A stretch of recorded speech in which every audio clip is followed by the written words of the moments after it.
Loss में जाता है, समिति डिफॉल्टर जाता है, तो टोटल दर में खराब होता है। अभी अपन ने तो आप लोगों ने इसमें ये भी प्रयास किया था कि जो साइलो बैग वाले हैं ना, वो हमारे साथ सोसाइटी में जुड़ी हुई हैं 30 किलोमीटर तक,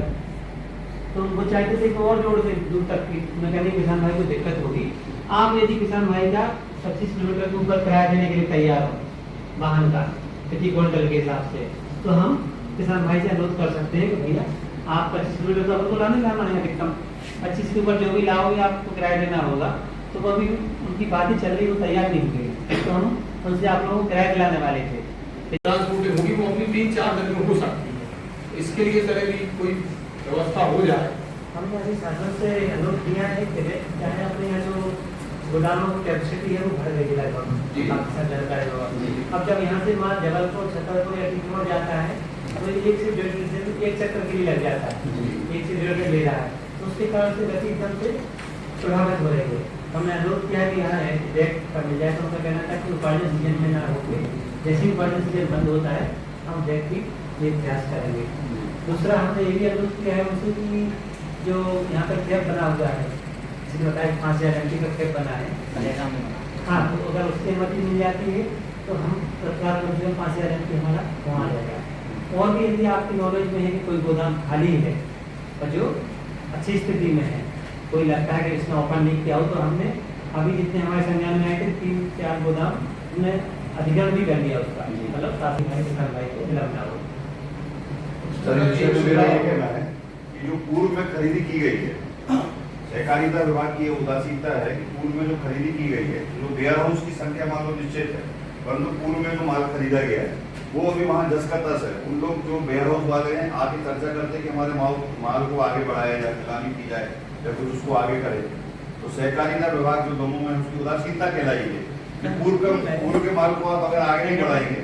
तो वेयर हाउस खाली कैसे होगा? मुझे नहीं, सभी को बुलाया, मतलब कैसे बता।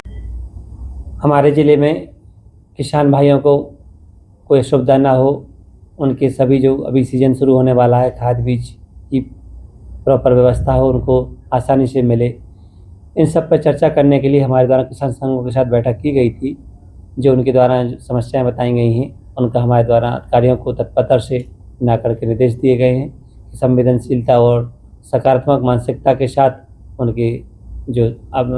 तथ्य संज्ञान में लाए हैं वो बिंदु उन पर तत्परता से कार्रवाई करें और किसी भी स्थिति में हमारे किसान भाई को कोई भी असुविधा ना हो, उन्हें सारे काम आसानी से उनके संपन्न हों, इस पर विचार करते हुए हमारे द्वारा कार्रवाई की जा रही है। साथ ही हमारे किसान भाई जो परिश्रम, समर्पण और त्याग की मूर्ति माने जाते हैं, जो हमारे देश की अर्थव्यवस्था और इसको आर्थिक प्रगति को निर्धारित करते हैं, इन सब को लेकर के हमें विकास करना है, आगे बढ़ना है। और इसके तारतम्य में जो अपनी मूंग खरीदी का रजिस्ट्रेशन शुरू हो गया 25 मई से 15 जून तक चलेगा, तो हमने द्वारा किसान भाइयों को भी अवगत कराया कि वो शीघ्र इसका पंजीयन करा लें, जो भी मूंग बोते हैं या मूंग का खेती करते हैं। कुछ उनके द्वारा बताया गया कि मंडी में भी हमें दिक्कत आती है, तो उसको भी हमने मंडी के जो अधिकारी थे उनको निर्देश दिए गए हैं किसी भी तरह की असुविधा हमारे किसान भाइयों को ना हो, यह सुनिश्चित करें। सिंचाई EWRD के द्वारा बताया गया कि किसान भाई लोग सहयोग नहीं करते हैं और हमारी बात नहीं मानते हैं, तो हमारे द्वारा उनको अवगत कराया गया है कि हमारे किसान संघ के जो पदाधिकारी हैं उनके साथ कैंप लगाएं गांव में, उनके साथ क्षेत्र का भ्रमण करें और उनके माध्यम से सहयोग करें और किसान भाइयों को अवगत कराएं कि हमें शासन के नियम ये हैं, निर्देश ये हैं और इससे हमें ये फ़ायदा होगा। इसको नुकसान पहुँचाने से भविष्य में हमें ही नुकसान हो सकता है, ताकि एक सामंजस्य बना रहे, एक वातावरण सुखद और स्वच्छ बना रहे, ताकि कि किसी भी तरह की कोई ऐसी स्थिति निर्मित ना हो कि हमारे किसान भाइयों को कोई असुविधा हो। किसानों को इसके संबंध में भी जो उन्होंने कहा कि परिवहन विलम्ब होने के कारण किसान का भुगतान में विलम्ब हो रहा है, हमारे द्वारा लगातार बैठकें की जा रही हैं और जो ट्रांसपोर्टर हैं उनको भी ट्रक बढ़ाने के निर्देश दिए गए हैं और ट्रक बढ़ाए भी गए हैं और इनके खिलाफ कार्रवाई के लिए भी जो इनके द्वारा समय सीमा में कार्य पूर्ण नहीं किया जा रहा है के लिए भी प्रस्ताव शासन को भेजा गया है। शासन से भी अपेक्षा की गई कि शीघ्र इनके खिलाफ कार्रवाई करके किसी अन्य को नियुक्त करके ताकि हमारा काम समय सीमा में परिवहन का पूर्ण हो सके। मंडी उसमें भी किसान जो मंडी सचिव आए थे उनको निर्देशित किया गया है कि किसी भी तरह की असुविधा हमारे किसान भाई को नहीं होना चाहिए। जो शासन के निर्देश है उनका पूर्णतः पालन सुनिश्चित कराएं।